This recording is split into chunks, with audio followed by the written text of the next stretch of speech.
दोस्तों, आपके अपने यूट्यूब चैनल इंडिया आईक्यू में आपका स्वागत है। तो चलिए दोस्तों, अब हम शुरू करते हैं 8 जुलाई का करंट अफेयर। तो दोस्तों, पहला पॉइंट है इजराइल में अंतरिक्ष में ओफेक 16 स्पाई सैटेलाइट को लॉन्च किया। तो ये लॉन्च किया दोस्तों पामचिम एयरबेस लॉन्च पैड से, और ये लॉन्च स्थानीय रूप से विकसित सीमित रॉकेट के द्वारा किया गया। अब जान लेते हैं दोस्तों दो तीन बातें इजराइल के बारे में। तो इजराइल का कैपिटल जेरूसलम है और इजराइल का प्रेसिडेंट रिवेल है। अब जान लेते हैं दोस्तों इजराइल का प्रेजेंट में पीएम यानी प्राइम मिनिस्टर बेंजामिन नेतन्याहू हैं और इजराइल का करेंसी इजराइल शेकेल है। तो अब जान लेते हैं दोस्तों दूसरे पॉइंट पर आते हैं। ऑल इंडिया रेडियो ने संस्कृत साप्ताहिक नामक एक नया कार्यक्रम का शुरुआत किया। यह कार्यक्रम संस्कृत में पहली न्यूज मैगजीन कार्यक्रम होने वाला है और ये ऑल इंडिया रेडियो के महानिदेशक ईरा जोशी जी हैं। अब आ जाते हैं दोस्तों तीसरे पॉइंट पर। तो मारुति सुजुकी के अध्यक्ष आरसी भार्गव ने एक पुस्तक लिखी है जिसका नाम है getting competitive A practitioner guide for India. यह पुस्तक साधारणतः दोस्तों इंडियन के गवर्नमेंट और न्यायपालिका और तथा इंडिया के औद्योगिक के बारे में लिखा हुआ है और यह पुस्तक पब्लिश्ड होगा हार्पर कॉलिंग्स इंडिया के द्वारा। अब आते हैं दोस्तों चौथे पॉइंट पर। तो चौथे पॉइंट पर मध्य प्रदेश पर्यटन बोर्ड ने इंतजार आपका नाम एक नया अभियान शुरू किया है। इस अभियान का मकसद है पर्यटन को बढ़ावा देना। और जान लेते हो दोस्तों मध्य प्रदेश का सीएम अभी शिवराज सिंह चौहान है और मध्य प्रदेश का गवर्नर आनंदीबेन पटेल है। अब आते हैं दोस्तों पांचवें पॉइंट पर। तो दोस्तों पांचवें पॉइंट पर वर्ल्ड चॉकलेट जो 7 जुलाई को मनाया जाता है।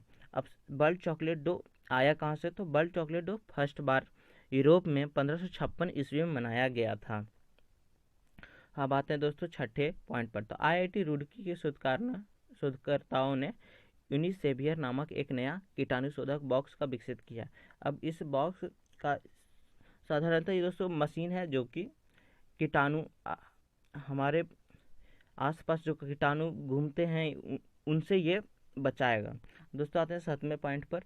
दोस्तों तो हिमाचल प्रदेश भारत का पहला राज्य बना। हाँ दोस्तों, हिमाचल प्रदेश भारत का पहला राज्य बना जहां 100% घरों में एलपीजी गैस है। तो दोस्तों एलपीजी गैस यह पुण्य कार्य हिमाचल गृहिणी सुविधा योजना के सहायता से हुआ।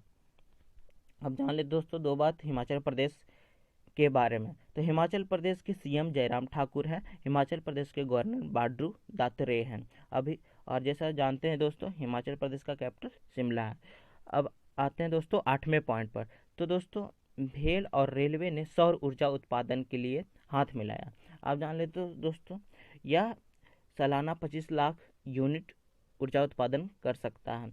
अब हाथ मिलाया दोस्तों, तो भेल के बारे में 2-3 बातें जान लेते हैं। तो भेल का फुल फॉर्म होता है भारत हैवी इलेक्ट्रिकल्स लिमिटेड। अब भेल का इस्टेब्लिशमेंट 1964 में हुआ और भेल का हेडक्वार्टर न्यू दिल्ली में है।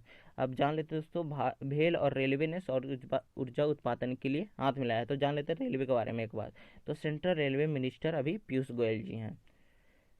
चलिए दोस्तों 9वें पॉइंट पर आते हैं। तो 9वें पॉइंट पर कर्नाटक ने बुनकरों के लिए राहत योजना यानी नेकरा सम्मान योजना शुरू किया। तो वहाँ के राज्य सरकार ने नेकरा सम्मान योजना शुरू किया जिसके तहत राज्य सरकार के अनुसार जो नियम है उनके अनुसार है कि रेशम, ऊन, कपास और अन्य हथकरघा बुनकर को 2000 रुपया और पावरलूम क्षेत्रों के श्रमिकों को 1000 रुपया सरकार के द्वारा दिया जाएगा। ये सरकार के द्वारा घोषणा किया गया है। तो दोस्तों अब जान लेते हैं हथकरघा। आप लोग सोच रहे हैं हथकरघा क्या? तो दोस्तों हथकरघा मतलब हाथ से बुने हुए चीज को हाथ से बुनने वाले लोग को हथकरघा कह सकते हैं। अब कर्नाटका के सीएम अभी बीएस येदियुरप्पा हैं, कर्नाटका के गवर्नर बाजूभाई बालाजी हैं। अब जान लेते हैं दोस्तों ऑस्कर विजेता इतालवी फिल्म संगीतकार एनिनो मोरिकोन का निधन हो गया। अब दोस्तों ये इटली के थे और इनका जन्म रोम में हुआ था। अब 11वें पॉइंट पर आते हैं दोस्तों, महाराष्ट्र सरकार द्वारा राज्य में महारोजगार पोर्टल शुरुआत किया गया है। तो इस पोर्टल में दोस्तों 17 क्षेत्रों में रोजगार दिए जाएंगे और इसका मकसद है कि लोगों को रोजगार देना। अब जाने दोस्तों, महाराष्ट्र के मुख्यमंत्री अभी उद्धव ठाकरे हैं, आप लोग सभी जानते हैं। राज्यपाल बहुत सारे एग्जाम में पूछ देते हैं, तो राज्यपाल महाराष्ट्र के हैं भगत सिंह कोश्यारी। अब आते हैं दोस्तों 12वें पॉइंट पर। तो 1983 बैच के IAS अधिकारी इंजेती श्रीनिवास को 3 साल के अवधि के लिए अंतर्राष्ट्रीय वित्तीय सेवा केंद्र के पहले प्राधिकरण यानी international financial service centre authority IFSCA के पहले चेयरमैन के रूप में नियुक्त किया गया दोस्तों। तो ये दोस्तों ये लोग IFSCA का full form international financial service centre authority है और IFSCA का हेडक्वार्टर गुजरात है। अब आते हैं दोस्तों 13वें पॉइंट पर। तो यस बैंक ने रिटेल लोन इंस्टेंट पूरी मंजूरी देने के लिए लोन इन सेकेंड डिजिटल समाधान लॉन्च किया है। तो दोस्तों ये लोन इन सेकेंड मतलब यहाँ से पता चल रहा है कि लोन इन सेकेंड यहाँ पर से ही लोगों को पता चल रहा है कि लोन इन सेकेंड डिजिटल समाधान लॉन्च किया है, जिससे लोगों को लोन जल्दी मिल जाएगा। तो इसके लिए दोस्तों यस बैंक का कहना है कि जो लोग परिचित यानी यस बैंक से परिचित खाताधारक हैं उनको कोई कागज वगैरह नहीं देना होगा, उन्हें तुरंत लोन प्रदान किया जाएगा। अब यस बैंक के हेडक्वार्टर मुंबई में दोस्तों यस बैंक का इस्टेब्लिश यानी फाउंड हुआ था 2004 में और यस बैंक का टैगलाइन एक्सपीरियंस आवर एक्सपर्टाइज है। अब आते हैं दोस्तों 14वें पॉइंट पर। तो पश्चिम बंगाल की मुख्यमंत्री ममता बनर्जी, आप लोग जानते ही होंगे उन्हें, डॉक्यूमेंट स्कैनिंग ऐप को लॉन्च किया है। कोविड-19 मरीजों के लिए प्लाज्मा बैंक लॉन्च किया है। अब आते हैं दोस्तों 15वें पॉइंट पर। तो पूर्वी नेपाल के इलम जिले में संस्कृत विद्यालय का उद्घाटन किया गया। अब इस विद्यालय का नाम श्री सप्तमी गुरुकुल संस्कृत विद्यालय है। अब इसमें अच्छी बात यह है दोस्तों कि अभी नेपाल से हमारे रिश्ते अच्छे नहीं चल रहे हैं, फिर भी ये जो विद्यालय का उद्घाटन हुआ है ये भारत के द्वारा हुआ है। अब आते हैं दोस्तों 16वें पॉइंट पर। उड़ीसा राज्य सरकार ने राज्य भूमिहीन किसानों के लिए बलराम योजना शुरू किया है।